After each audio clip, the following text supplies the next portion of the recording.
It's witchcraft.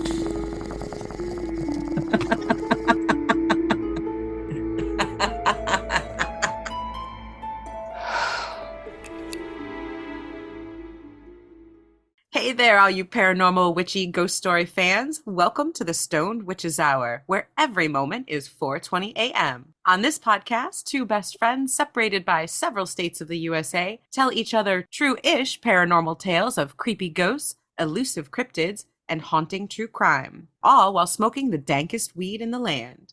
Telling the creepiest tales and bringing the sweetest herb, I'm Layla. And smoking whatever I can find. I'm Chelle.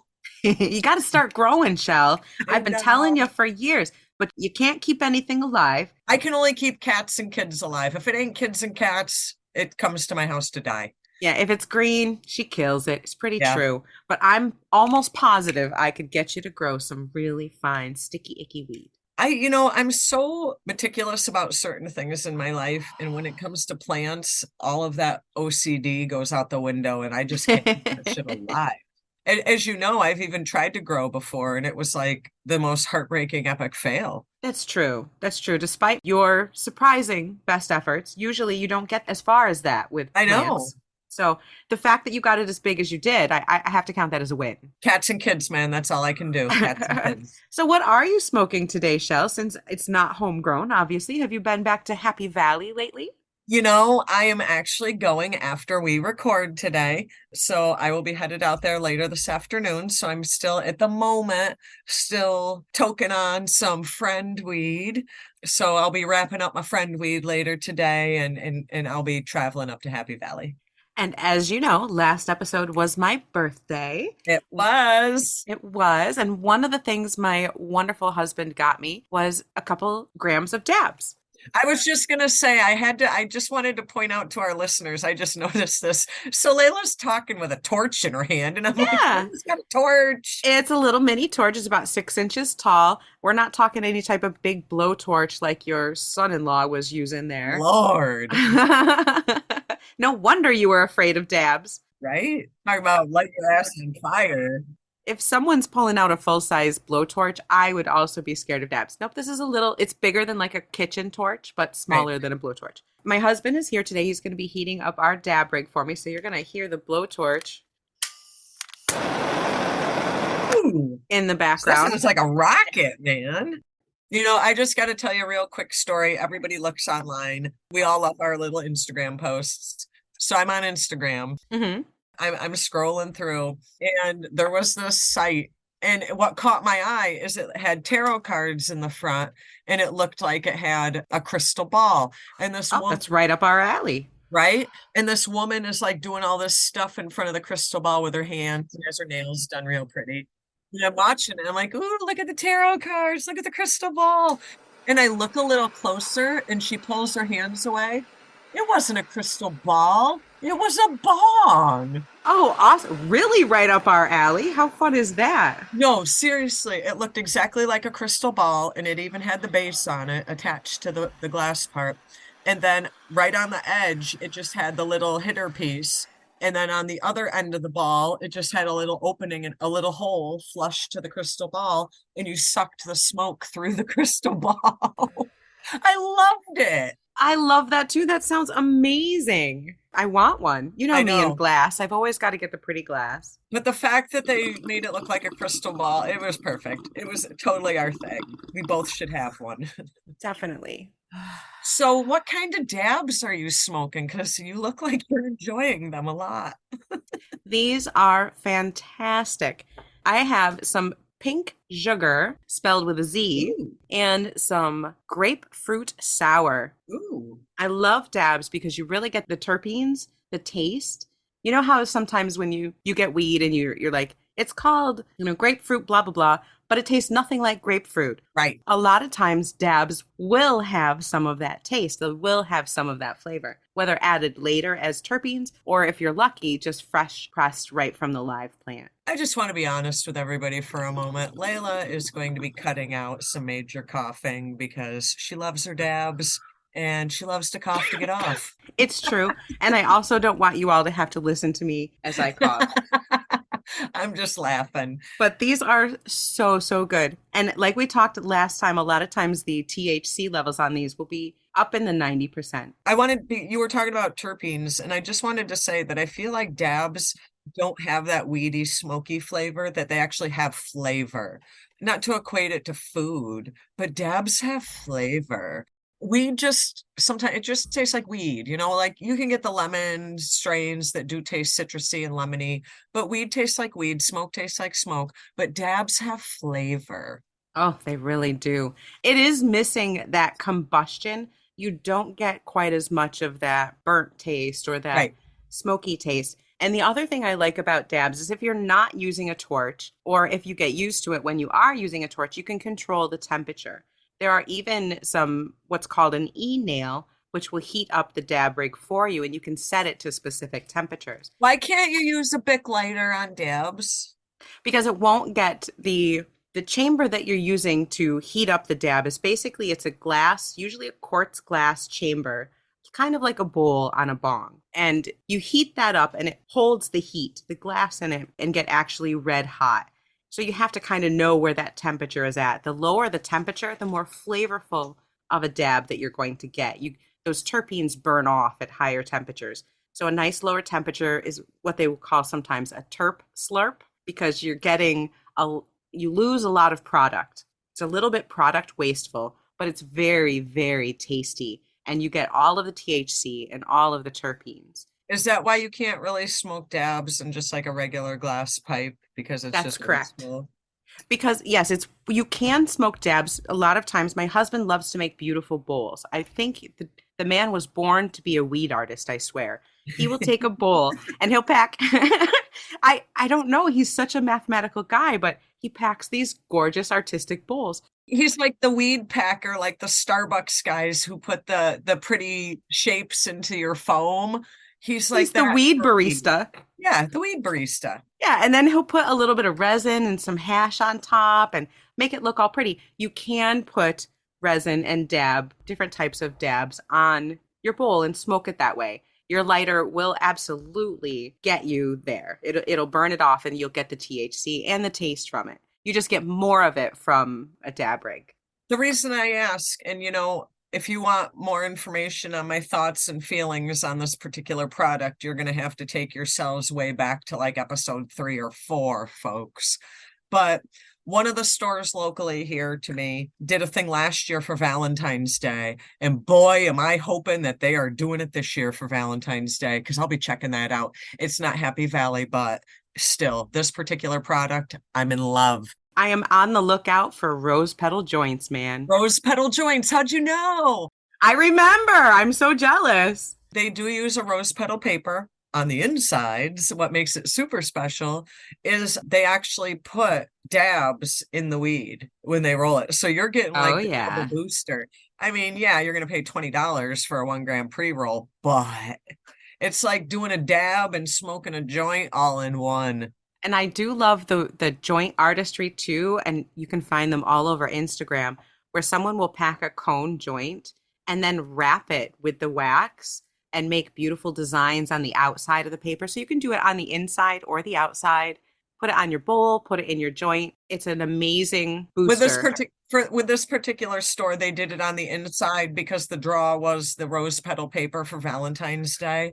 But yeah, inside, outside, either way, good shit. So Chelle's going to be looking to obtain some of that here very quickly.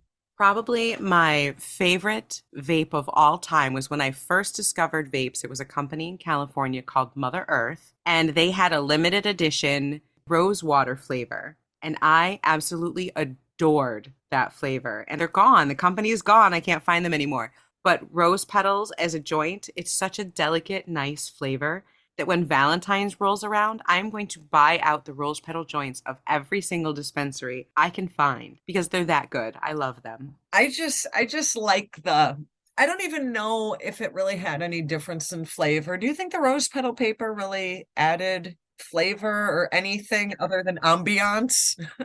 If it's just a pink paper, no. But if it's an actual rose petal paper with actual rose petals, Yeah, this was. yes. Yeah. Yeah, this was. I do. There is a light rose taste to it that I enjoy. This was actual rose petal papers. I would say it was like more like a white, like a clearish parchment papery type thing, and it had rose petals imprinted on parts of the paper. So it was more like paper that was created with shredded rose petals. I'm looking for the ones that are actual rose petals layered. Oh, Yeah, you should look for those, Shell. Look for those. It's a lot of rose petal and it's a nice flavor. I think what I remember from that Valentine's Day episode, Shell, is that those joints hit you like a freaking truck. they did. And I'm actually scrolling on their website right now to see if they have them. I think the selling point was when the bud tender told you, "Oh, be careful, you should only get one because you're going to end up spending the entire night on the couch." And I So think I you bought got three. three. Yeah. Yeah. Don't threaten me with a good time. That's right.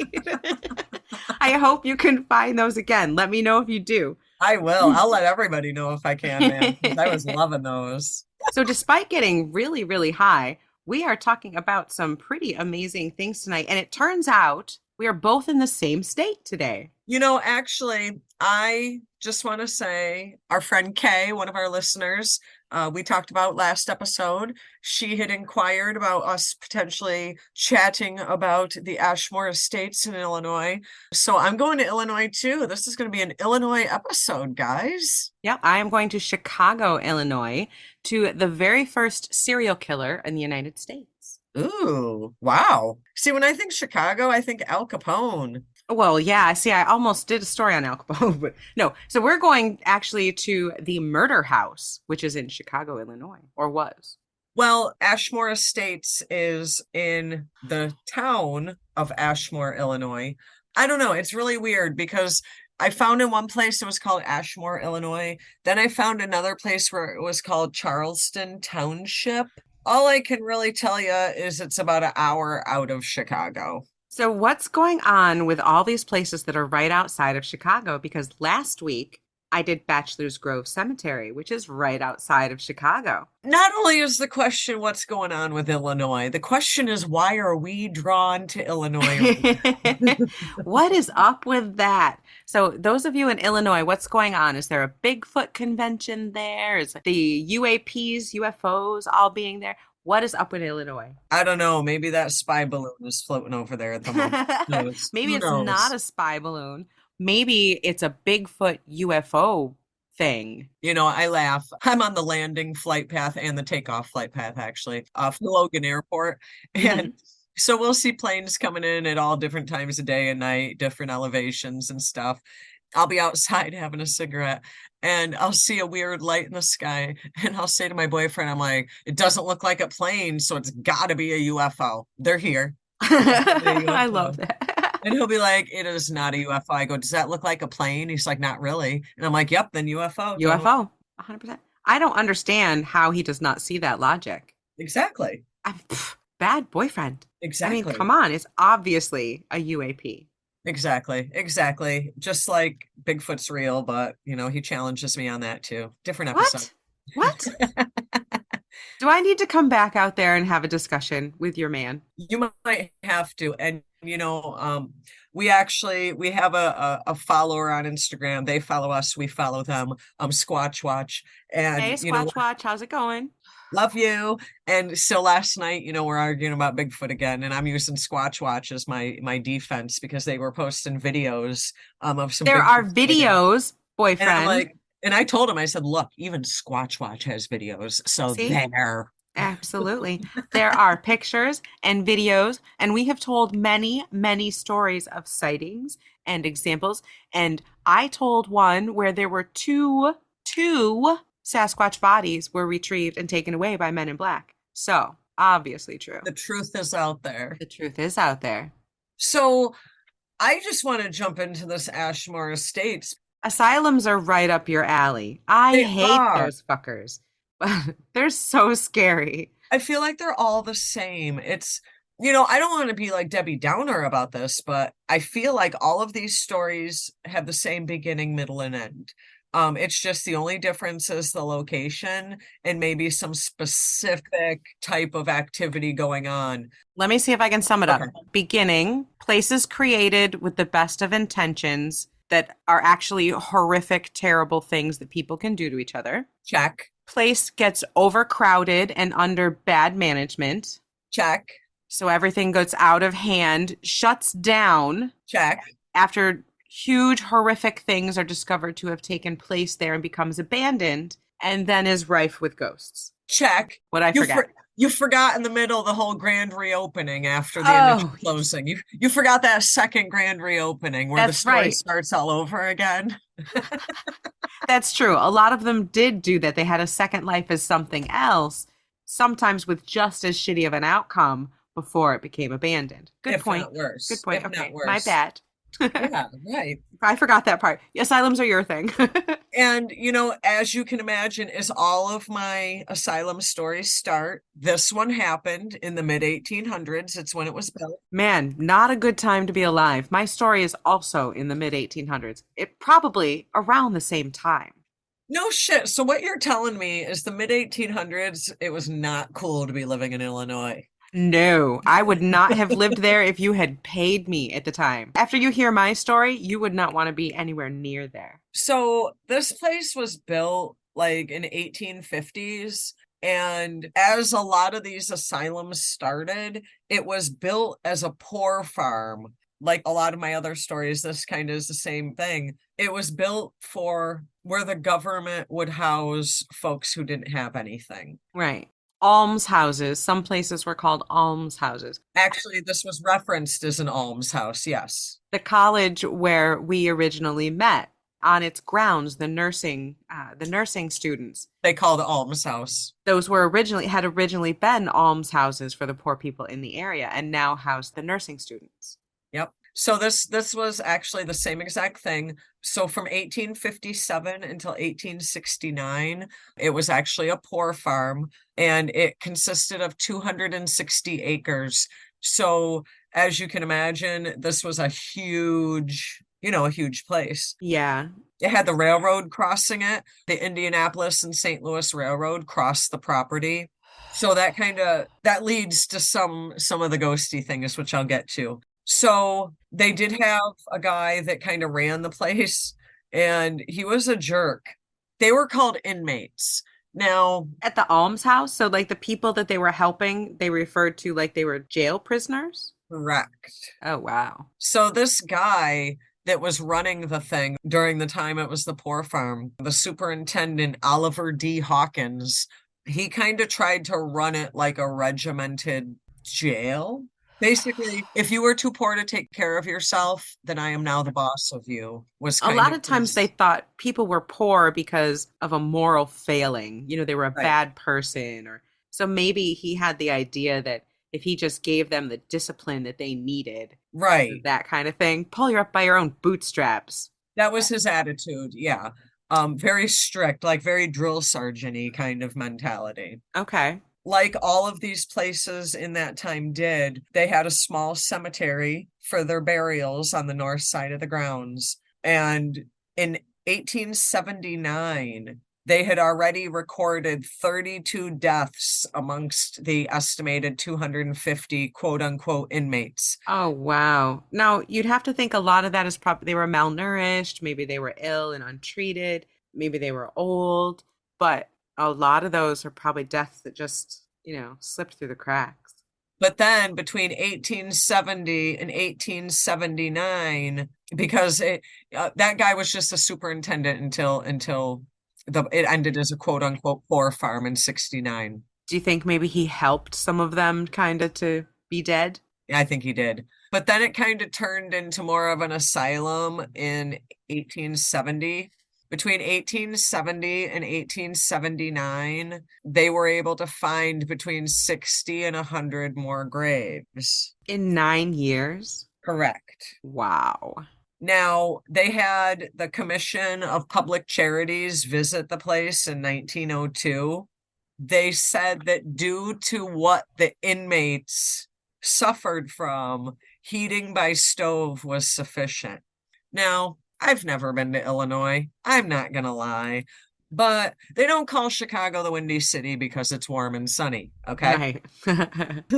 We've all seen snowstorms in Chicago. And like I said, when you look at the map, this looks like to be about an hour south of Chicago. So, like, I can't imagine in the northern United States, heating by stove in these mass buildings, not good. Like, how you keep it warm? What other than torture could that have been? Like, what is the point of that? Due to who they are, they only need gas stoves? That Like, was the what the fuck? mentality. No, that was the mentality that basically they weren't of a mental or physical class to really deserve it. Wow. So then, luckily, like I said, they said that the heating by the stove was sufficient. It was okay to not have a regular system of ventilation as long as they opened windows. And there was no plumbing and there was no fire protection. So imagine you have 250 residents and no plumbing. Like, Wow. can we even talk about bathroom issues? Wow. No bathrooms. Their ventilation is opening a window in the middle of winter. Their heat is a stove. No fire protection. Were they trying to get this place to burn down? And I don't know why they added this, but it says, as for the condition of the mentally ill, they stated that there was no special provisions for the insane. None are locked up or restrained. So they were just in general population with everybody else. So you could have an orphaned child housed with someone who is mentally and criminally insane. Yes, Or a woman who just, a widowed woman on the street with no means of income, correct. with every type of With criminal, a rapist. criminally insane. Correct, correct. Wow. Wow. Now, Scary place. That asylums in that time were so fucking horrible. scary.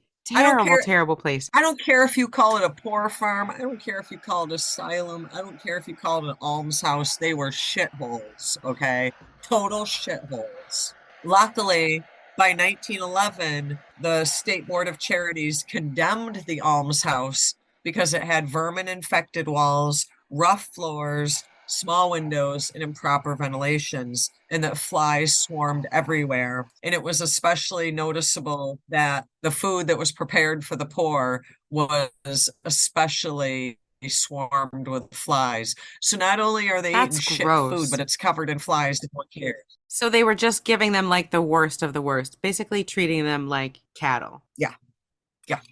In 1915, they were awarded monies to basically construct new buildings, and they built a new almshouse. So they kind of were trying to, you know how the story goes, make good on it. Mm-hmm. Right. Basically, they tore down all of the rat infested bullshit and built new and started from scratch again. Well, at least there's that. At least they were trying to start fresh. But then that's when they brought in more mentally insane, criminally insane. That's when it kind of transitioned away from a poorhouse and more into like an insane asylum. Okay. But let me just backtrack a second because I want to talk about one of the ghosts there. Well, it was a poor farm. During its poor farm days, there was a little girl. Her name was Elva Skinner, and she was 5 years old. Because remember, they didn't have orphanages and stuff back then. These orphans just went to the poorhouses with the Yeah, everybody adults. went to the almshouse. Right. So this 5-year-old girl, Elva Skinner, woke up one morning, is trying to get warmed by the fire, and she's getting dressed next to the fire. And because, like I said, some people had little fires in their room because there was really just that stove heating system. Well, yeah, I mean, trying to stay warm was probably a full-time freaking job. Right. Who wouldn't have a little fire in their room to try and stay warm? Dangerous, but it's either that or freeze to death. So on the morning of February 15th in 1880, 5-year-old Elva Skinner woke up, got out of bed, started getting dressed by the fire, and her clothing ignited. Oh no. These people didn't have adults looking after them, really. No. So, They didn't probably have water anywhere nearby either. right. So Elva Skinner burned to death Oh, in her room. that poor And baby. yeah. Oh my So goodness. she is one of the ghosts that is pointed out that is seen, but I'll get to that in a few minutes. Well, A death like that would definitely make an imprint for sure. But as you can imagine, with the criminally insane and the mentally ill, that they decided that that would also be a good testing facility. They did a lot of testing, the shock treatment and all that horrible, horrible stuff, That's terrible. lobotomies and stuff. And like with every story like that, such horrific tragedy. People didn't live through some of that stuff. They were doing testing. Apparently, this was a place in 1968. It still had 49 residents, and they were doing testing on people with epilepsy. That's not even that long ago. No. I would imagine probably the folks that they were doing the epilepsy tests on, that wasn't pretty either. No, I imagine not. So, as you can imagine, people died. There's some horrific deaths. Did they still bury them in that cemetery in the north? Yep. And then what they did was there were two cemeteries kind of right next to each other. It wasn't that they expanded it, they just kind of created a second cemetery a little ways down. So there's actually two, but there are some thoughts of like some just mass graves, just body dumping. You got to figure a lot of these people didn't have any family, they didn't have any friends. When they died, that was it. So they were just dumped. It wasn't they would smoke their own bacon. Weren't a lot of those almshouses like mini farms where they like worked Absolutely. people? They had chickens, made their own butter, they had cows, they made their own bacon, they had the pigs, The the whole whole thing. work will set you free and make us money. Right. Yay. But there's also people who died while they were doing things like smoking bacon and smoking in the ham house. People died in like accidents with farming equipment. Yeah, they didn't have OSHA at that time. No, there was a story of a little girl that fell in like a well type structure that died. But here's where it gets a little weird. They closed the place down. And then all of a sudden in 1990, okay, Okay. we thought 68 was recent. So in 1990, they wanted to turn it into a mental health facility to treat teenage boys who were in the justice system. And actually, that was rejected by the town. They were like, hell no. So they were trying to utilize that building as I don't want to say a mental health facility because that's giving it way too much credit. Yeah, more like just like some type of like halfway house for bad kids, Right. troubled teens. Pretty much. Pretty much. They had used it for a little while around the 90s, late 80s, early 90s to teach motor skills to developmentally disabled folks. Okay. Wow, it's had a lot of different uses. So in 1998, someone bought it, and their intention was to renovate the buildings into private homes. And as we know, a lot of times when you start renovations, that's Stir when the you, pot, man. Stir the pot. yeah, you're stirring the pot. That's when the ghost stories start. So what Right. started? Well, it just says that they abandoned their plans. I wonder why. And they only had to pay like 12,000 bucks for it. So that was in 98. So then finally in 2006, Scott Kelly and his wife purchased the Ashmore Estates and they began renovating it. Now, what they wanted to do is they wanted to create in what it is today. We got to put this on our bucket list. They wanted to create a commercial haunted house. So they opened their commercial haunted house October 13th, 2006. In the off season, they offer overnight stays in the building under a program called Night of Insanity. Ooh, And they bring in featured speakers. They have guests such as psychic mediums. There's some spooky shit though that goes on. So that sounds like a lot of fun, though. I mean, that could be kind of cool. it does, but I was watching this thing on YouTube and it was a little scary. The title of it is The Night That Nearly Ended the Overnight Channel, The Haunted Ashmore Estate. And like they interview like people that work on the property, they interview the people who own it.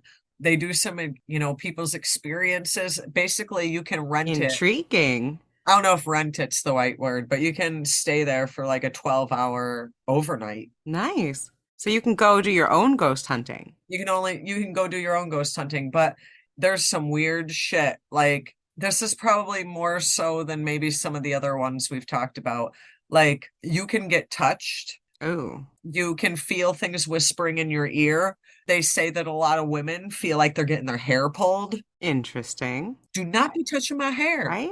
People have walked out with scratches, Oh like no. actual scratches on their body. I know you don't like it when people start getting touched. I can see all of it. I can hear all of it. Keep your paws off me.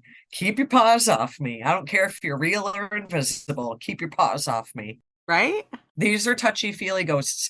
This is the place where if you want interaction, you need to go to this place because they're waiting to talk to you. All you have to do is basically say, "Is anybody there?" And they come flocking to you, and you're gonna love it. They have a whole floor that's just orbs all the time. Ooh, yes, I would love it. I want to go take pictures there.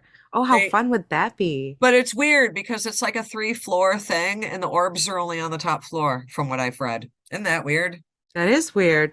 Well, orbs are usually around areas of energy. So that just might be the one area of energy. Here's the bad part, and this may explain it. They kept all the offices in the basement, and they kept all of the worst people on the third floor so that when they were in their offices working, they didn't hear the screams. Ew. So I'm wondering, is it because the people on the third floor were more tortured and tormented that that's why there's orbs more? That's I don't possible. know. I don't know.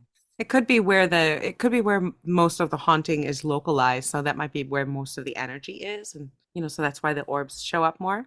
Whose idea is it? Okay, we're gonna hear them screaming and we got some work to do. So why don't we put them way up here and we'll sit way down here so we just don't hear the screams? God Ugh, forbid you tend to their needs. right? Why not try to There's fix that. it? Oh, that's why I hate asylums. They're so terrible. So you get the whole gamut. You're getting children playing, you're getting screams and cries, Mm. you're getting people that want to hurt you, you're getting people that just want to interact with you because you're a physical body.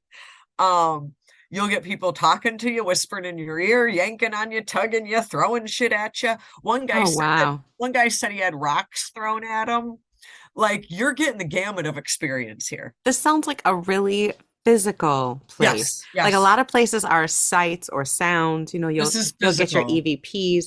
This is like things happening, stuff getting thrown at you, getting touched, getting This is scratched. literally the things that go bump in the night place. Ooh, scary. And, it's really not that expensive, but like everybody's Well, been hey, we could here, hit up a lot of different places when we go to Chicago, man. right?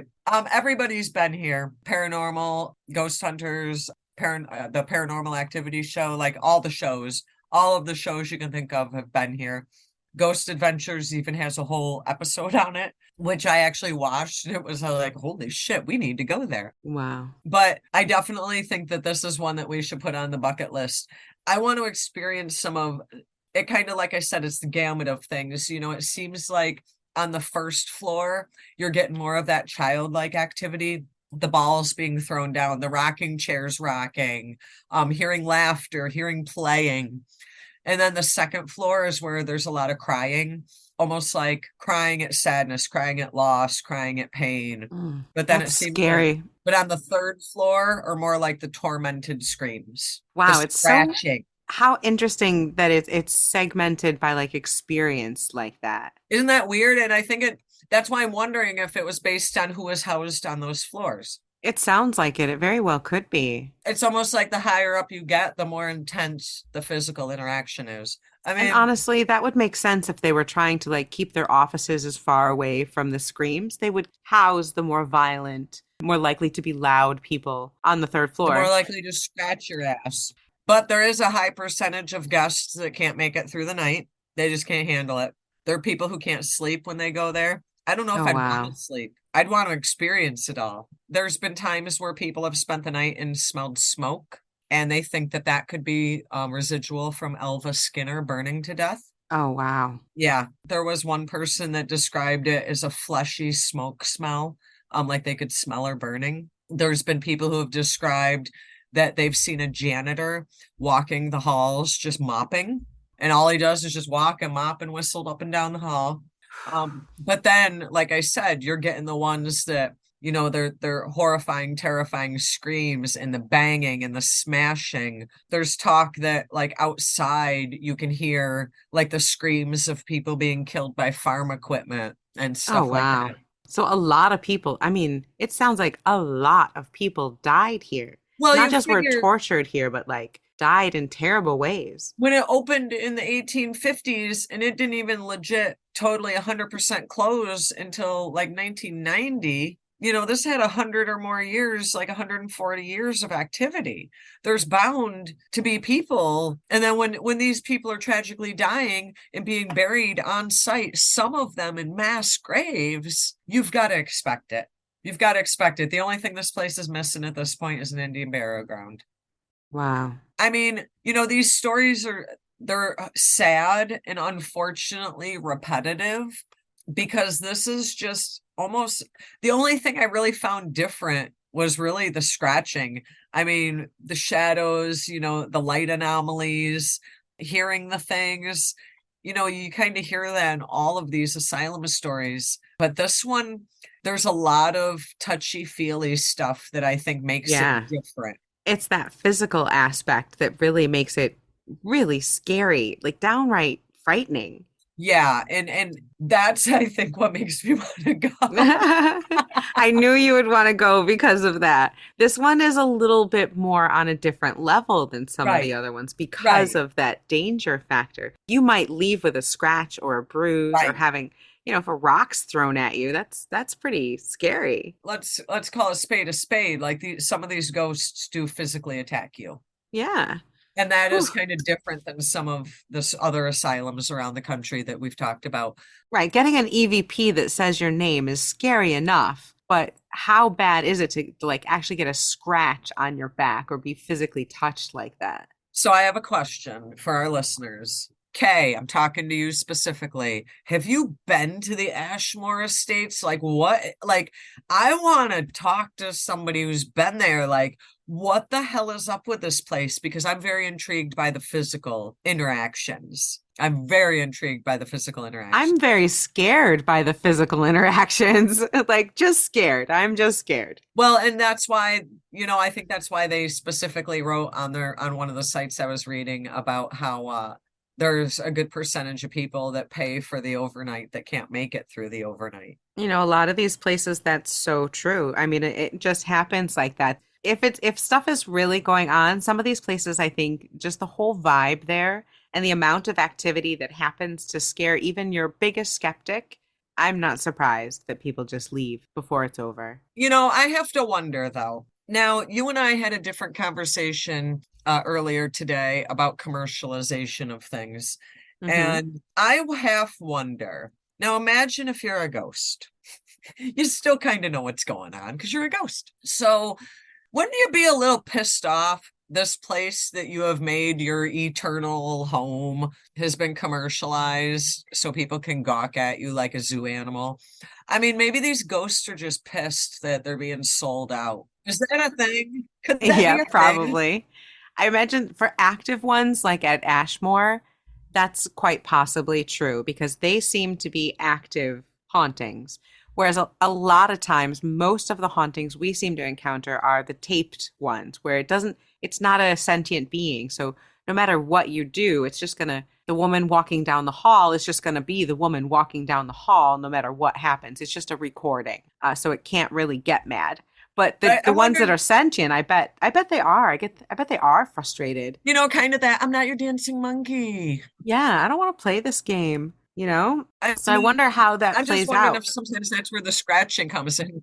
I don't know. It's a theory. Is it acting more angry because there's so many people there? Is it going to, like some places we've seen, kind of fade out over time because it's just too many people? Saturated, yeah. Yeah. So I think the moral of my story is I think this place is freaky as fuck. I want to go there. I want to get scratched, but I understand that not all ghosts want to be my dancing monkey.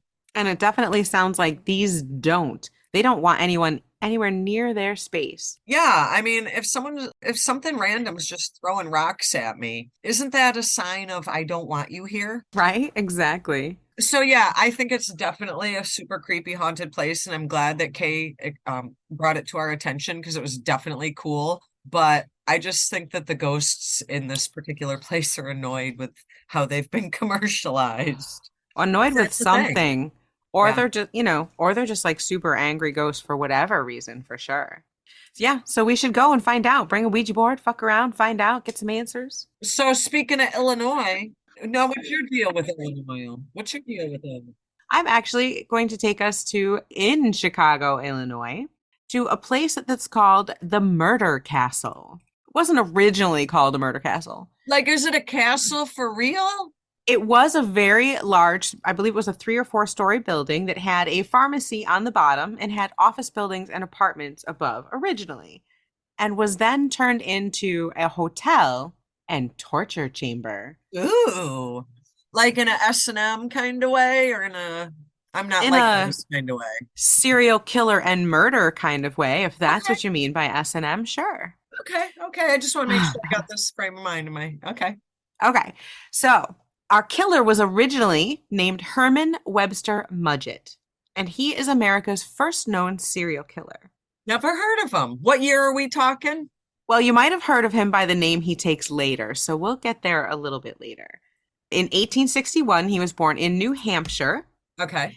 and it's said that he had a pretty typical childhood. He didn't really have your typical serial killer markers. There are rumors that he was a little obsessed with skeletons. Nothing that really stands out until he gets to college. Now, he himself says that he was born with the very devil in me. And he says that he had thoughts of killing people and torturing people from a very young age. Apparently, he just hid it better than most serial killers do. Well, and there probably wasn't a lot of people looking into that type of thing back then. As far as anyone who has studied him is able to tell, he had a relatively normal childhood. Then he went to college in Vermont and he studied anatomy. And he Oh boy. particularly liked dissection. Oh Lord. And this is about where his life as a con artist began. And what he would do was he would steal the cadavers that were set for dissection and he'd take them out and he'd drown them in a pond, or he'd set them on fire, or he'd drop them from a building. What the heck? Prior to doing that, he would have taken out a life insurance policy on them with him as the recipient. And then he would go and kill them, Get quote money. unquote, kill them in an accident. And then he would claim the life insurance policy. And apparently in the 1860 whatevers, you You could can do get away with this, that. right? Because it worked pretty well for him. He was known to kind of do this in college. And around that time, he also got married, and he was not a great husband. He was rumored to be quite abusive to his wife. And one day, he just up and left his wife and young child and just took off. Yeah, dick. He started a rumor that he knew would get back to her, that he had been in an accident on a train and had amnesia, and that's why he wasn't coming home. What a loser. Yeah, what a Right? loser. Yeah, it's just kind of weird that he got away with all of this stuff. So he made his way around as a pharmacist. And he was later connected to some missing people and murders that happened in a lot of the cities that he would live in, including a young boy in New York State that disappeared and then he would just leave town. He would basically go to places, kind of do a scam or two, work at the pharmacy, people would disappear, and then he'd leave. They never really connected it to him at the time, but later when he was convicted of all these murders, they looked into his history and think he might have been connected to all these people missing in those areas. Yeah. Yeah. So he pulled this cadaver scam quite a few times in some of these different towns until the law kind of finally caught up with him. And he did a little jail time and decided to change his name. And he changed his name to Henry Howard Holmes, also known as Dr. Henry Howard Holmes, or H. Oh, Holmes. I got you. Okay. Now you Yeah, recognize the name? I do. Okay, yeah. H. Holmes in 1885 moved to Chicago, Illinois. And that's when the shit started to get real. That's when it really got bad. He married a woman there from a rich family. Now, keep in mind, he's still married to someone back home and has a baby. So he marries this woman from a rich family. And because he's such a sweet talking guy, he manages to convince banks to give him loans to buy properties all over the city. Then, when the loans would come due, he'd take out loans against his other properties with a different bank to pay back the first bank, and he just kind of kept that going for a little while until that started to come toppling down. Well, they didn't have the internet back then, They so. did not, but he funded his lifestyle for quite a while, and he ended up buying a building at 63 and Wallace Streets. That's the address of what became known as the Murder Castle. So at the base of this was a pharmacy, and he started out by working at the pharmacy, and he ended up taking over and buying the whole building. While he was working at this pharmacy, he had a young woman as an assistant, and she was married with a small child, and he started an affair with her. When her husband found out, the husband took off, I guess, and disappeared. And the woman and the child moved in with H. Holmes and then shortly disappeared and were never seen again. Shocking. Surprise, surprise. Holmes started renovations on this building on the top few floors and said that he was creating a hotel because the World's Fair was coming to Chicago. Okay, so this was kind of connected to that time period when the fair. Okay. That's right. 1893, Chicago was going to host the World's Fair, which is an event that was to celebrate the 400th anniversary of Columbus discovering America. So everyone was coming, and Holmes figured if he could get this as a hotel, he would get a lot of people to stay there. What he really wanted was a lot of people to stay there so he could kill them. He needed some specimens. That's right. So to fund this, he started selling health elixirs and magic water out of his shop. Now, the magic water just came out of the tap in the back room, and the health elixirs were everything you would expect at the time, basically some type of syrup and cocaine and a little bit of gin and whatever you could put into a bottle, right? So, bad dude. So, he's renovating this building. Now, while he's renovating it, he has a lot of strange requests. And he starts going through construction crews pretty rapidly. He'd hire people, have them do a little bit of work, and then fire them. And he's not paying these people. And he's getting away with it by putting the building into different people's names and then saying, oh, well, I can't pay you. Your contract was with the previous owners. And so he was using like his mother-in-law. He was making up fake names, doing everything he could to prevent having to pay these builders. So he's really just like a very intense scam artist slash Big murderer. time. Yes. And the reason that he was hiring and firing so many contractors was so that he could keep secret the nature of what he was doing here. This What, when people would find out? When I tell you what he had built into this hotel, you'll know why he wanted to keep it secret, even from the builders. In this dastardly hotel were rooms that had chutes that went to the basement.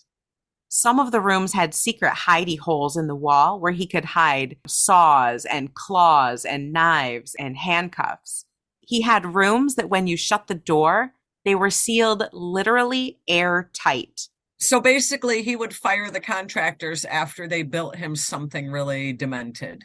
Right. And so that they couldn't kind of connect the dots as to what Right. was happening. Right. So he built this torture chamber of a hotel with hidey holes and secret rooms, and he opened it at the World's Fair, knowing that people would come from all over and then could just easily disappear. So the hotel was wired from top to bottom, not only with booby traps, but also with sensors. He would have certain stairs censored, and also every single door had a sensor on it that all went back to a bell in his room. So that if somebody left their room, he'd know about it. And if somebody was moving down the hall or went down the stairs, he'd know. Creeper. Right? Even back then, this is in the 1800s. I mean, can you imagine if the dude had access to video cameras? Ugh. Yeah, right. Some of the rooms were fitted with locks that only opened from the outside. And they also had air vents that were connected to a separate room so that he could pipe gas into it. When someone would check in, he'd lock them in and then pipe in a gas to either knock out or kill them. Holy And shit. then he would go in and torture them in the room and drop their body parts or their whole body down a chute from the room that went directly to this torture room that he had in the basement. Oh, wow. That's what. Well, why do people find thrills in that? He later admitted when he was caught to investigators that He had locked a woman in one of these rooms that had no exits and only locked from the outside, and then just left her there while she starved to death. Damn. One of the rooms was entirely made with steel walls and steel floor, Why? Why steal? and it had special holes in it so he could pipe in gas and light it on fire. So were these people he knew, or did he just like killing random people? Most of the time it was random people, but he was also known to pick up women, particularly young visitors to the city who were in need of, inexpensive lodging. He would lure them to the place, and he was kind of a sweet talker. He ended up, I think, at one time being married to 4 different women at one time. So some were people that he lured in as a friend or as a lover. Okay. So once someone was in one of his airtight rooms, he would knock them unconscious and drop their body down a chute to the basement. And in the basement torture room, he had a torture rack that could stretch people, a dissection table, and vats of quicklime and acid where he would dissolve body parts. That's why he kept getting rid of contractors. Build me some crazy shit, and then I got to get rid of you so you don't know what other crazy shit I already got. He would put some people into these trapped rooms and get their bodies downstairs and then torture them, dissect them, and sell their organs on the black market. He was also a well-known supplier of skeletons to a local college. Shouldn't we be concerned also that there was a market for that? Yes. Yes, we should. While he's doing all this murdering and torturing of many people inside this freaking murder maze place, he married a third woman named Minnie Williams, and he convinced her to sign over some of her properties to him under an alias.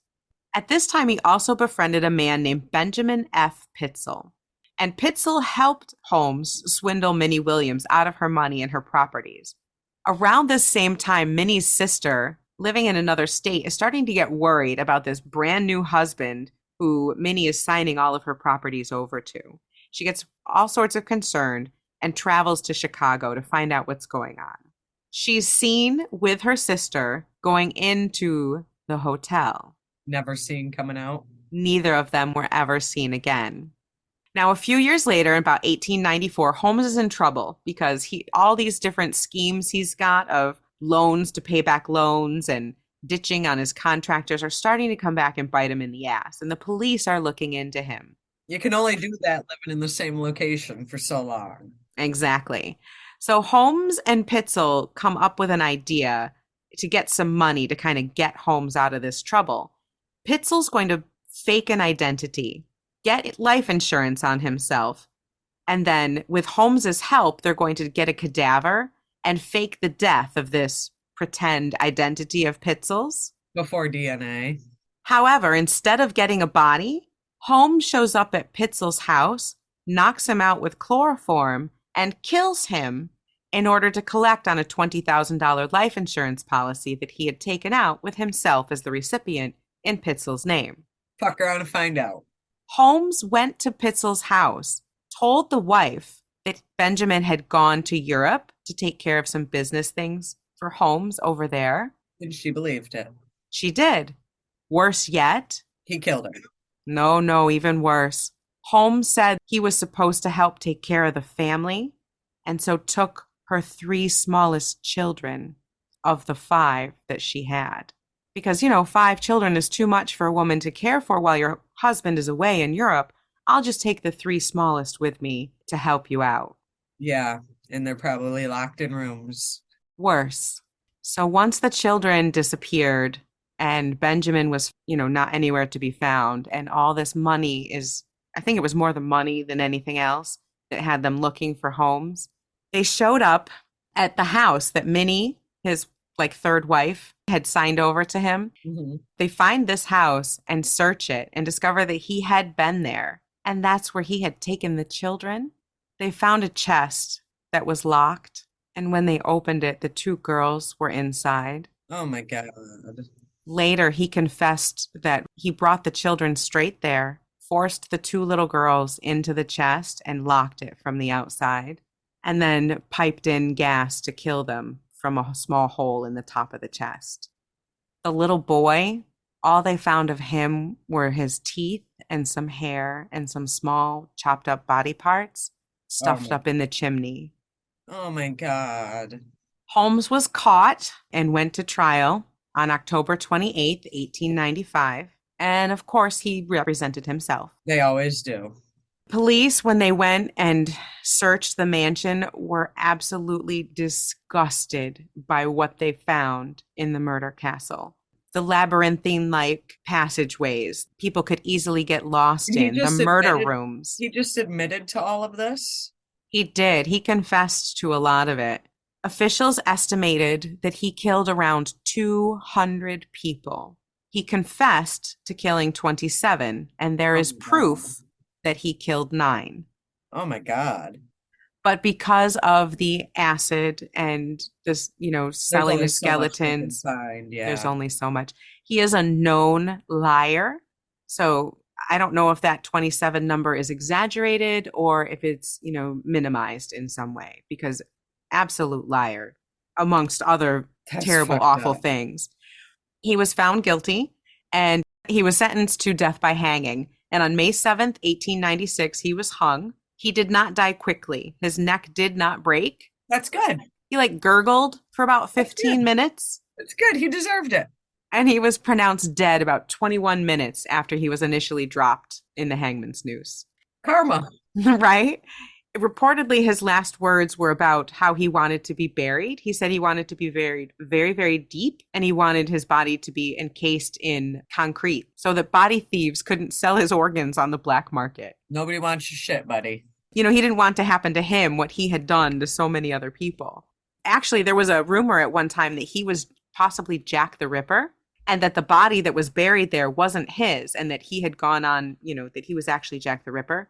I guess this rumor was pervasive enough that they exhumed his body. And because it had been buried in concrete like he had asked, that preserved his body extremely well. And they were able to get DNA from the corpse and determine that that was actually H.H. Holmes. And so the Jack the Ripper theory has been laid to rest. But bad enough serial killer without that, I think. Pretty creepy. That is pretty creepy. Now, the murder mansion itself was renovated and was going to be an attraction. And they named it Holmes's Horror Castle, but it burned to the ground shortly after opening. So, pretty scary, creepy place. Can you imagine being a young woman, tourist in the Windy City? You're all excited. You find this, inexpensive place with this handsome, suave doctor. And then you get in the room and you're like, why are there no windows? Yeah. Why won't the door open? Why can't I breathe? And then you wake up tied to a dissection table. Freaking creepy. Creepy, creepy place. Or you're a little kid who thinks that someone's going to take care of you, Yeah, that's so freaking sad. you So know? sad. The whole thing. He's just a creepy guy. So yeah, that's one of America's first serial killers. Wow. That guy sucks, just saying. I agree. But it's very interesting that what's going on in the mid 1800s in Illinois? I don't know. We just didn't know. We didn't know what we were doing. People were Right. trying everything, I guess. There were no regulations, there was no oversight. People would just come up and be like, hey, I'm a doctor and I have a radical new way to treat people. And everyone's like, well, I don't have a clue what to do with Okay. it. Go Sounds ahead. great. Yeah. All right. Well, we've tried the ice baths and the water baths and the leeches and the cocaine. Why don't you go ahead and what have you got? Yeah, right. Electroshock therapy? Woohoo. Ice pick to the brain? Let's give that a try. Yeah. Yeah, lobotomy. I'm all for it. Let's do Yeah. this, you know? We're in. Free range criminals amongst your orphans and your drunks and your widowed sad women. Go for it. Yeah, right. Yeah, just not a good time, man. It was a lot of experimentation. I prefer the experimentation in the 60s and the 70s. Peace, love, drugs. That experimentation, yes. Lobotomy, ice baths, and free range criminals, no. Yeah. Not actually up to that, but Sex, drugs, rock and roll, yes. we're there. We're there. We're there. We're there. We're that kind of witches. Yeah. Yeah. It's definitely interesting and it's definitely it's just really it's I don't know. It's really neat that we find all these interesting stories that we would have never really come Right? across otherwise. That's the best part about this. Oh, yeah. Not only do we get to chit chat and hang out together, but we also get to kind of come across things that we might not have otherwise. Exactly. Oh my gosh, like I never would have heard of this. And this is probably one of the creepiest things, creepiest stories I have ever heard in my life. So scary. And like I said, I think that this is probably one of the creepier asylums for the physical touch factor. Oh yeah. Anything that touches you is bad news. I don't want to go anywhere near any of that. Yeah, but I do think it's interesting. I do too. So I think that we're going to wrap up for today, folks. Thank you for joining us. Lord, what are we at? Episode 55? Episode 55. Thanks for joining us for episode 55 of the Stoned Witches Hour. We hope you were intrigued and scared and absolutely frightened down to your stone little toes by our two stories out of Illinois today. Maybe don't go there. Yeah, right? It doesn't sound like a good state right now. I'm not sure. So, Illinois, please give us some good stories. Tell us some good stuff about your state because right now we're very scared of you. It's a creepy Definitely. state, man. So if you're in Illinois, let us know. And Kay, thanks for the suggestion, by the way, because I had a really good time. Yeah, thank you so much. Please send in your suggestions to thestonedwitcheshour@gmail.com or at our Instagram page at The Stoned Witches. And also next week for episode 56, which is right around, what is it, right before or right? It's It's right out before our episode will come out on Wednesday prior to Fat Tuesday. And so Layla and Chelle are gonna check down see what spooks we can find in New Orleans. For those of you that are familiar, New Orleans has a very haunted history. I think every step of every street and every inch of that town is haunted, and we're gonna go check it out. Yeah, so we're going to go down to Louisiana and tell you some amazing stories out of New Orleans and kind of celebrate Mardi Gras in our own witchy way. And one of these days we'll make it to Mardi Gras, but I just thought that, I actually had this idea. I thought we'd have fun with it.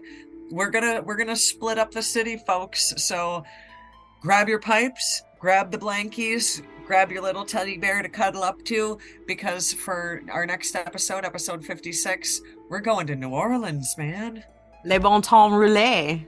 It'll be exciting and we'll have a good time. So join us next week. See you then.